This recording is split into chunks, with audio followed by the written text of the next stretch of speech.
Do you remember the first time you saw one? Not in a magazine, not on television, but right there on your street, idling at the curb like it owned the neighborhood, which, honestly, it did. Maybe it was a neighbor's Chevelle, painted so deep a burgundy it looked almost black in the shade, with chrome that caught the afternoon sun like a second heartbeat. Maybe it was your uncle's Charger sitting in the driveway every Sunday, gleaming like a promise he had made to himself and kept.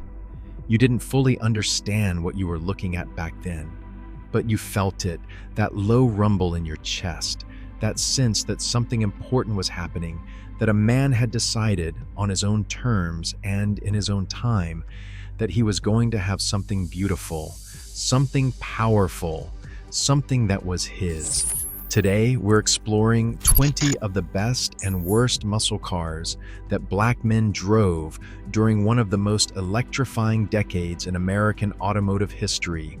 Cars that roared, cars that disappointed, and cars that meant everything in between. Let's start with the car that didn't just win races. It changed what it meant to be seen. The 1970 Chevrolet Chevelle SS 454 wasn't just a car, it was a declaration. Picture a Tuesday evening in Detroit in 1970. A man fresh off a union shift at the Hamtramck assembly plant, still smelling faintly of machine oil, pulling the keys from his pocket and sliding into a cranberry red Chevelle with black SS stripes running the length of the hood. He didn't need to say a word to anyone on the block. The car said everything. Under that hood lived the LS6, a 454 cubic inch engine producing 450 horsepower at 5,600 revolutions per minute and 500 pound-feet of torque. Those were not just numbers, that was physics becoming personal. In testing, this car ran the quarter mile in 13.1 seconds at 107 miles per hour.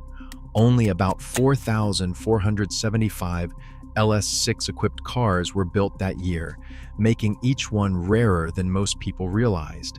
It started at roughly $4,800 fully optioned, more than half of what the average black family in America earned in an entire year. And still, men saved for it, sacrificed for it, because owning it meant something that no paycheck stub could fully express. The Chevelle was the car that proved you had arrived, and that you intended to stay. From the Chevelle's brute certainty, we moved to something a little wilder, a little more daring, a car that carried a legend the streets gave it, not the factory. The 1970 Dodge Challenger RT is one of those cars that belongs as much to mythology as it does to engineering. Most people know it was beautiful. Fewer people know about Godfrey Qualls, a decorated black Vietnam veteran who worked as a Detroit police detective and who drove a plum-crazy Hemi Challenger RT on Woodward Avenue in the early 1970s, racing everything that showed up and vanishing into the night before anyone could catch him. They called his car the Black Ghost. Chrysler built only 287 Hemi hardtop Challengers in 1970. The 426 Hemi produced 425 horsepower and 490 pound-feet of torque. Those numbers, the factory quietly admitted, were underrated.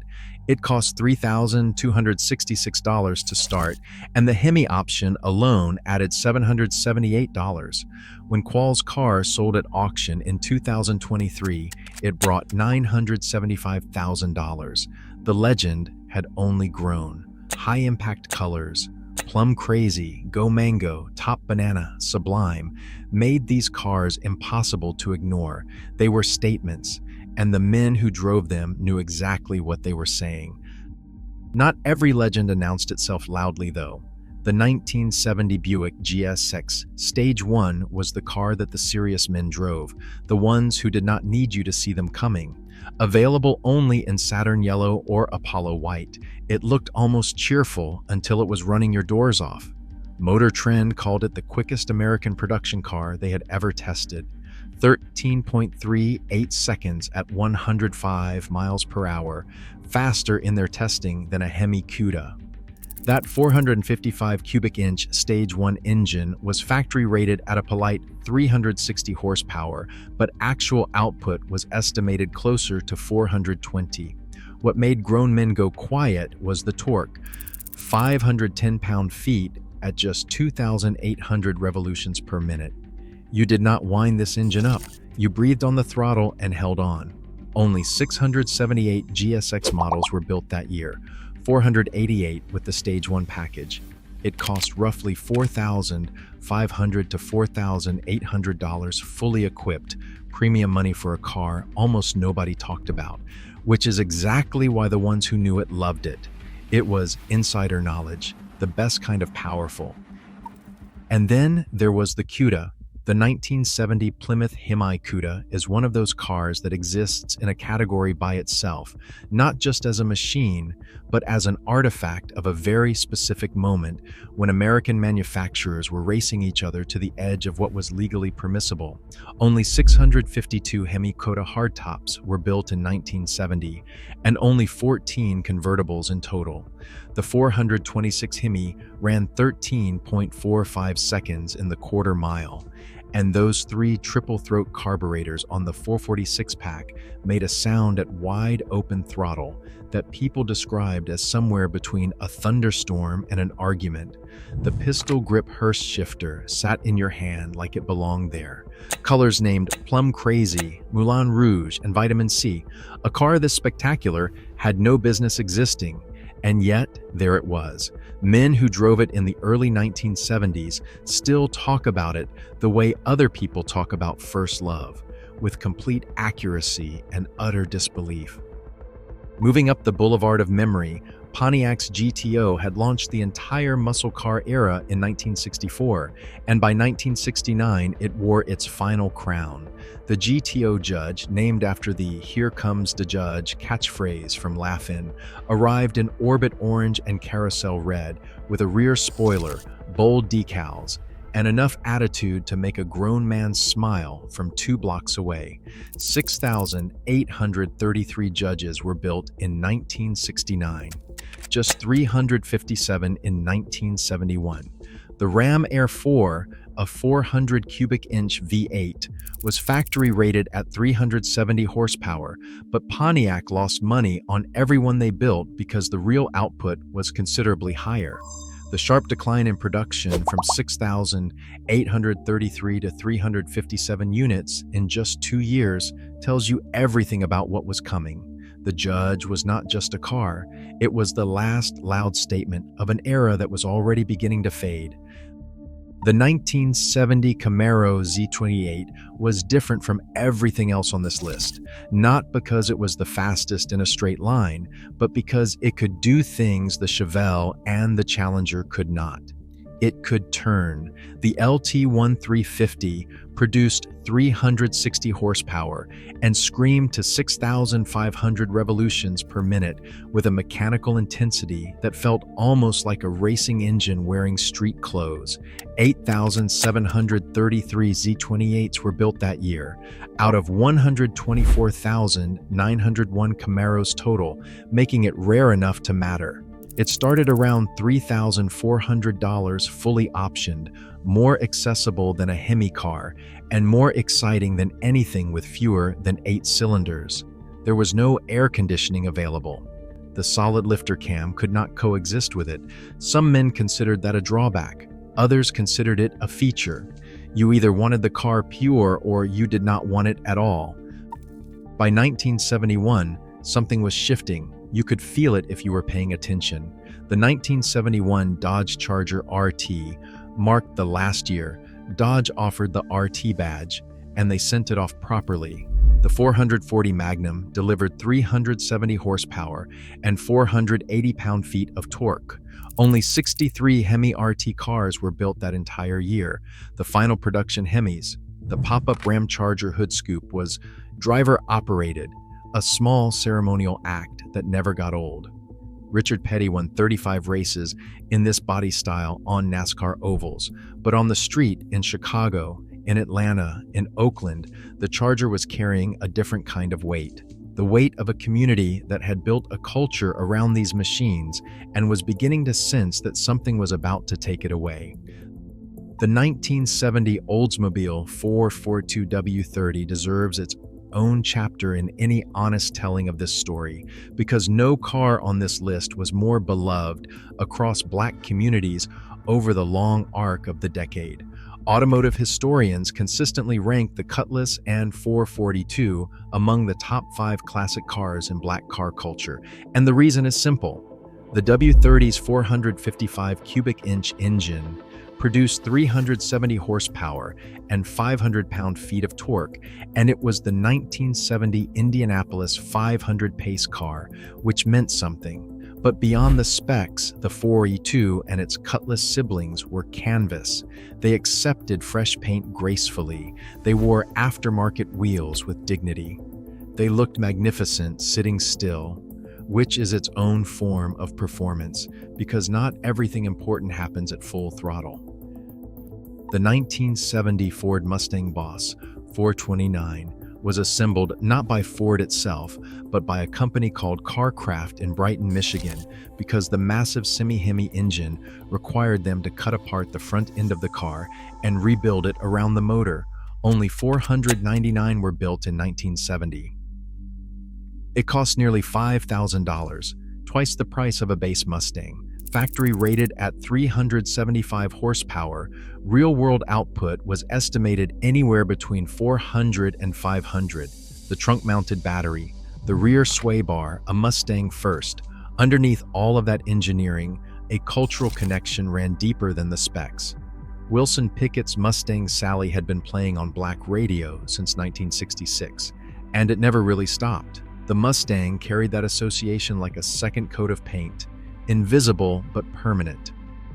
Closing out the best, the 1976 to 1979 Pontiac Trans Am is not a true muscle car by early 1970s standards, but tell that to the men who drove them. Smokey and the Bandit earned $126 million in 1977, second only to Star Wars, and it moved those Trans Ams off dealer lots like nothing Detroit had seen. Sales went from 46,704 in 1976 to 117,108 in 1979. Starlight Black, gold screaming chicken hood decal. T-tops open on a warm Saturday evening. The 400 cubic inch engine made just 200 horsepower by then, a shadow of what had come before. But the styling was magnificent. Style, it turned out, could outlast horsepower. That was the lesson of the malaise era in 4 wheels and a hood scoop. Now, we need to talk about the other side of this story.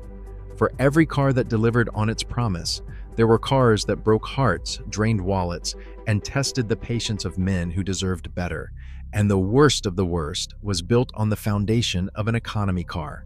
From 1974 to 1978, the Ford Mustang II, nicknamed Pinto Stang by the streets, was built on the subcompact Ford Pinto platform. The base engine was a 2.3-liter 4-cylinder producing 88 horsepower. When the V8 finally returned in 1975, it made 139 horsepower.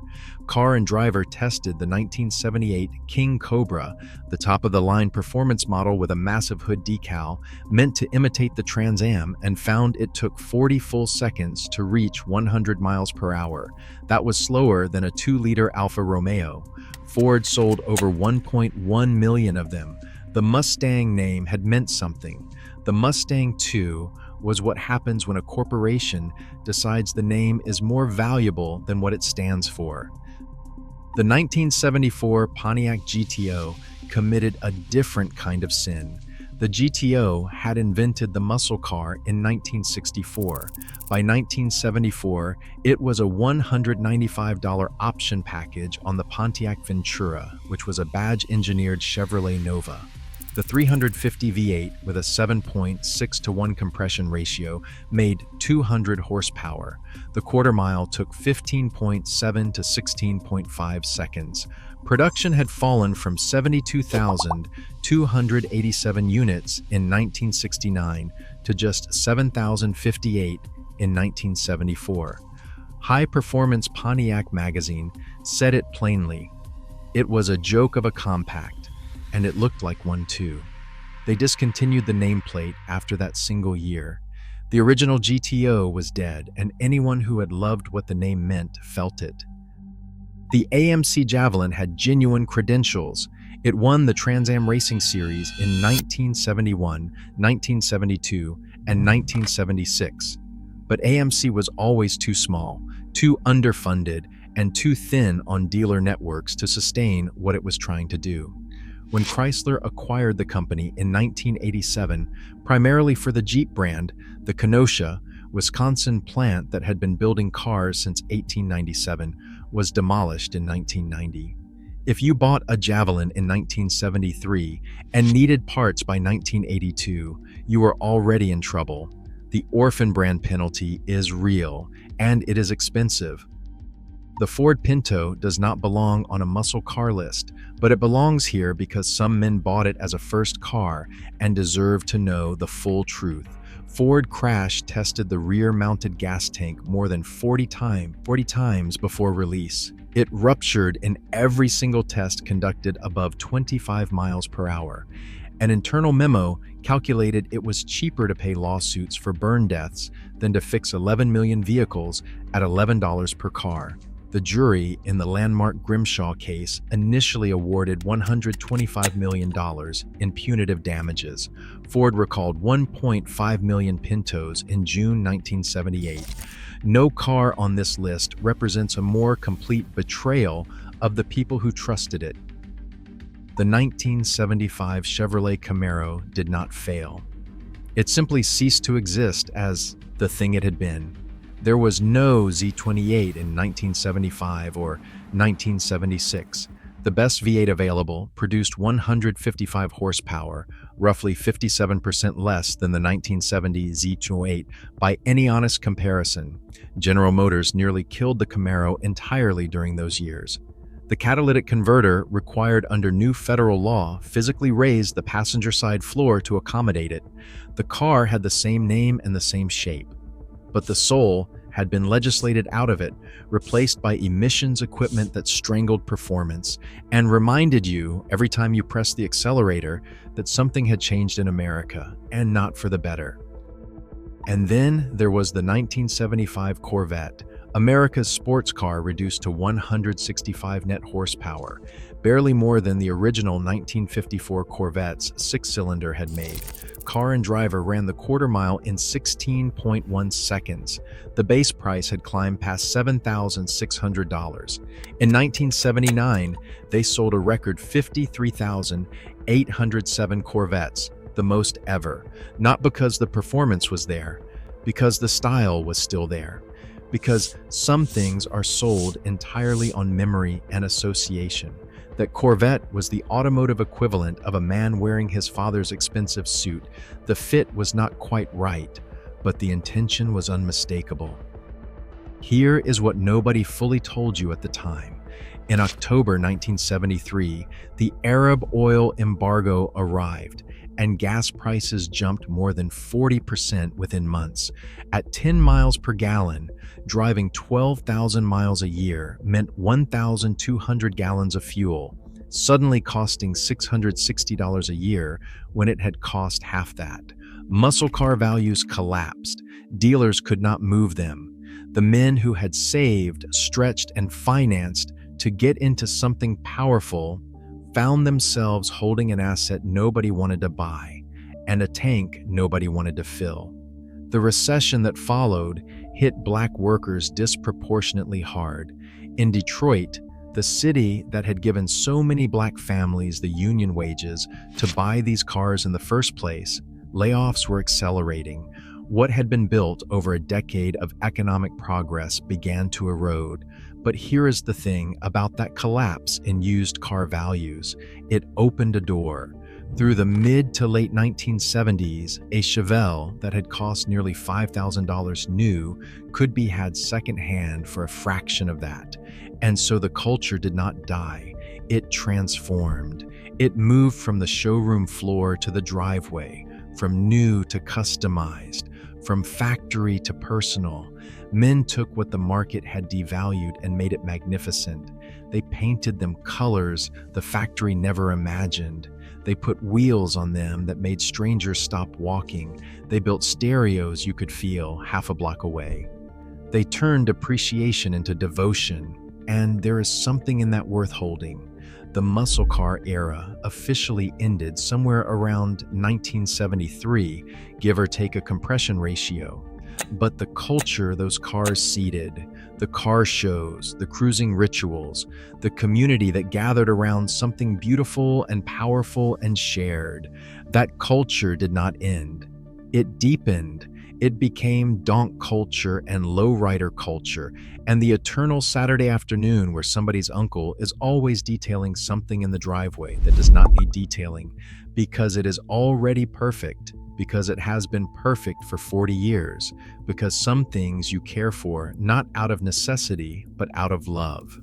Your father's generation did not just drive these cars, they chose them carefully, deliberately, against economic obstacles and insurance discrimination, and dealers who did not always want to sell to them. And then they kept them and maintained them and eventually handed down the knowledge of what mattered and why. That is not a small inheritance. Thank you for spending this time with us today, this trip down one of the most beautiful and complicated roads in American history. If this brought back something you had forgotten or taught you something you needed to know, hit that like button, share it with someone who remembers these cars or someone who should. And if you want more stories like this one, subscribe. We will be right here.